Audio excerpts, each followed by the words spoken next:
Bonjour à tous. Des paysages somptueux, un air pur, des plages de sable fin mais aussi des huîtres, l'île d'Oléron a priori tout pour plaire aux familles de vacanciers à la recherche de beauté sauvage. Mais comment toute son économie touristique est-elle gérée? C'est la question à laquelle nous tentons de répondre aujourd'hui dans notre édition hebdomadaire d'Écotourisme. Déjà à l'époque gallo-romaine sous le nom du Liaros, l'île d'Oléron était une destination de vacances. Aujourd'hui, c'est l'un des lieux les plus prisés des Français, la saison estivale venue. En effet, en été, la population de l'île décuple, passant de 22 000 à 200 000 habitants. Ce territoire, situé dans le prolongement de la Saintonge, à l'est de La Rochelle, est relié par l'un des plus grands ponts de France. Celui-ci a favorisé l'essor touristique après sa construction. De Fort Boyard au phare de Châtillon, quelles sont les activités proposées sur l'île pour attirer le tourisme? Entre recherche de paysages sauvages et visites gastronomiques, sous quelle forme se présente la demande à Oléron? Une enquête signée par Arthur Cornet et Théopold Chabou est réalisée par Tom Angéli. Bonjour Théopold Chabou. Vous êtes rendu sur l'île hier et vous avez étudié l'offre touristique que propose cet espace insulaire. Mais avant cela, pouvez-vous présenter très brièvement la situation géographique de l'île? En effet, je me suis rendu sur cette très belle île qui est située en Charente-Maritime, donc dans la région de Nouvelle-Aquitaine. Donc, elle va être située à côté de la ville de La Rochelle et avoir une superficie de 174 km². Elle est bien située pour les touristes car elle est à 2h30 de Bordeaux et notamment desservie par l'autoroute A10 qui descend directement de Paris. Je suppose que l'île abrite de nombreuses villes. Que pouvez-vous nous dire sur ces dernières? Donc les villes abritent toutes des services uniques qui vont servir au niveau local. On va notamment avoir des stations balnéaires comme l'Abré-les-Bains ou Saint-Trojan qui est desservie par un petit train.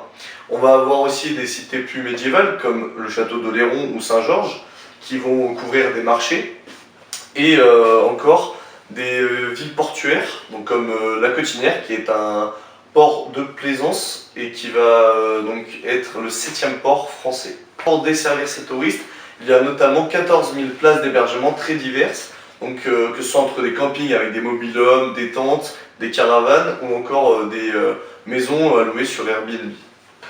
Vous qui êtes allé sur l'île, quelles sont les différentes activités proposées dans cet espace? Les différentes activités proposées, elles sont assez diverses pour tout âge. On va notamment avoir beaucoup d'activités sportives, que ce soit des pistes cyclables, desservies sur toute l'île. Il va y avoir aussi des activités nautiques, notamment du surf, du wakeboard, du char à voile. Il y a aussi un lieu phare très connu qui est Fort Boyard, que vous connaissez tous, qui a été lancé dans les années 90 et qu'on va pouvoir visiter ainsi que l'île d'Aix, en bateau, en partant de Boyardville. Enfin, on ne peut parler de l'île d'Oléron sans parler de la gastronomie, qui doit être riche, je suppose. Ils vont avoir une gastronomie très spécifique, avec de l'ostréiculture et les huîtres de marraine d'Oléron, avec une renommée à l'international. Il va notamment y avoir un grand nombre de maraîchers, de pêcheurs, pour desservir les marchés, ainsi que des marais salants, pour produire du sel qui a été introduit au XXe siècle. Et pour finir, beaucoup de vignes, pour notamment produire du pinot des Charentes, du vin rouge, vin blanc et du rosé. Bonjour Arthur Cornet. Quel est le profil de ces touristes? En effet, il y a une grande diversité au niveau des touristes. Et ce qu'on peut dire, c'est que l'île est très touristique, puisque pas moins de 378 000 visiteurs se sont rendus sur l'île en 2019, en tout cas, ce qui n'est pas rien quand même pour une île de cette envergure. Parmi toutes ces 378 000 visiteurs, à noter qu'il y a eu 6% d'étrangers, issus principalement des pays d'Europe du Nord, tels que la Belgique ou encore les Pays-Bas. Aussi, la remarque que l'on peut faire, c'est que toutes les catégories sociales sont représentées parmi ces touristes. Des seniors aux familles avec enfants en passant par les plus aisés.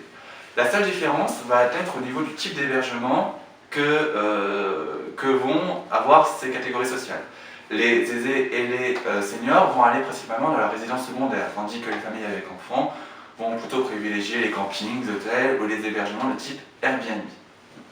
Enfin, il est important de rappeler qu'un touriste qui vient sur l'île d'Oléron dépense en moyenne le double qu'un visiteur qui visite le reste de la France en une journée. 50 € par personne et par jour, contre environ 28 € par personne et par jour pour le reste de la France. Les touristes, à quelle période viennent-ils?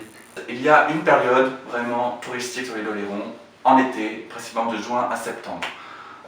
C'est là qu'environ les 220 000 nuitées vont être réservées. Et en moyenne, ces touristes réservent pour 6,2 nuits en moyenne, 6,2 nuitées. Justement, pourquoi ne viennent-ils pas toute l'année? Alors comme son nom l'indique, Oléron est une île. Elle a donc un climat particulier. En effet, en hiver, les températures, les précipitations vont être parfois désagréables à vivre et cela va décourager fortement les touristes à venir sur l'île. Autre contrainte, le fait que l'île a beau être la deuxième en termes de superficie en France métropolitaine, elle ne peut pas accueillir tous ces touristes. Il y a donc des régulations qui sont faites et c'est le climat et la superficie conditionnent fortement le tourisme sur l'île d'Oléron qui pourrait être beaucoup plus important. Enfin, comme vous le savez, on est en pleine crise sanitaire. De ce fait, comment l'île d'Oléron a-t-elle vécu les premiers mois de la pandémie? Oui Clément, la crise sanitaire est passée par là et l'île a beaucoup souffert du Covid, avec des plages qui ont été fermées, des surveillants qui ont été contaminés par le Covid. Et aussi, l'île a vu lors du premier confinement un afflux de Parisiens qui sont venus à la recherche d'une certaine liberté, ce qui a contraint les autorités locales à surveiller de près les entrées sur son île.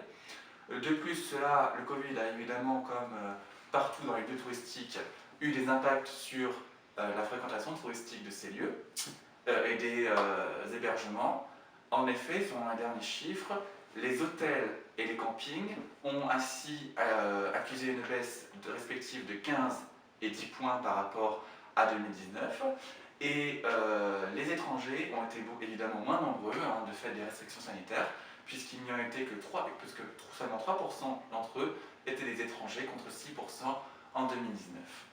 A noter également que les appartements meublés et les chambres d'hôtes ont, elles, plutôt bien résisté avec des chiffres qui sont quasiment stables par rapport à 2019.